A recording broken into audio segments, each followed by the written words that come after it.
Are there nations better and worse at worrying about space junk? When you said you hope it informs them, was that a little hint there? No, no. So I think that the genuine thing is we've been Yeah. lucky that we haven't had a lot of these incidences happen.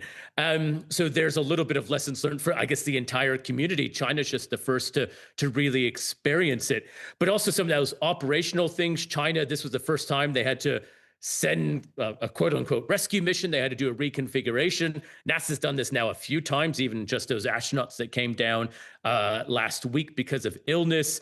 But the U.S. has dealt with tragedy. Today's the day of remembrance for NASA, where they remember the crews of the Apollo 1, but also Challenger and Columbia, where the astronauts lost their lives. NASA has had to experience the whole reinvestigation, design, processing, and issues associated with potential damage and space flight risk. China hasn't had to do that yet, so that's part of their improvement in their space program. Final story, I'm going to need you to translate this one a bit for me. I'm going to really dumb it down, but basically we're looking off into the distance at some relatively young planets. They're only 20 million years of age, so a lot younger than Earth, however many billions of years Earth is. And they're very light. So scientists are calling these planets, they're getting bigger and lighter. They're sort of calling them styrofoam. So what does this mean for our understanding? Do planets get lighter and then heavier, or is this some planets get denser and some get lighter? Is this something different to our previous understanding? Yeah, so this is kind of this transition phase, right? If you look at our solar system, we have four small, dense planets in the Mercury, Venus, Earth, and Mars. You then look at Jupiter and Saturn, which are really large size-wise, not nearly as dense. In fact, there's always analogies where Saturn can float in water. And then you get Uranus and Neptune, which are even different further. And there are actually some even more extreme planets that are almost like cotton candy. So the question is always, how do these planets where is the transition? How do they form? Are you going to be a small, dense planet, or are you going to really puff out?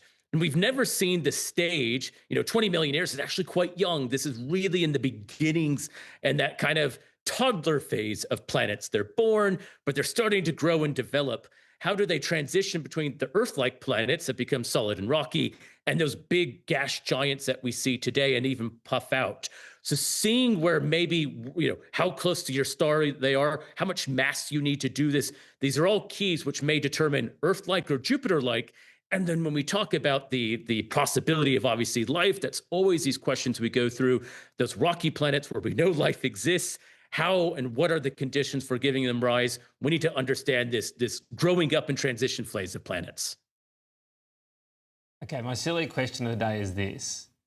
The so-called gas giants, if a meteor comes through, can it just pass through and make a little hole in it and the gas closes the hole up again? How does that work? No, so great question. We actually saw this in 1994. There was a comet that hit Jupiter. It was called Comet Shoemaker-Levy 9. And this was actually tested, this theory. And what we realize is the gas planets, they're not complete. Well, they are gas, but they become so dense, it's almost like hitting a solid surface. So when Comet Shoemaker-Levy 9 crashed into Jupiter back in 94, it actually left an explosion and then a hole. But that hole then filled up with the gas. So it really started to test this theory of how dense they are. How do these gas giants and planets, how do these behaviors work? And then what's going on underneath the surface? And you get to this point again of so dense places that you can't even move through, or objects are essentially crushed with the pressure and gravity. So we've seen that in reality now. All right, so someone else had the silly question many years ago. I feel better already. Brad Tucker, thank you. We'll talk again soon.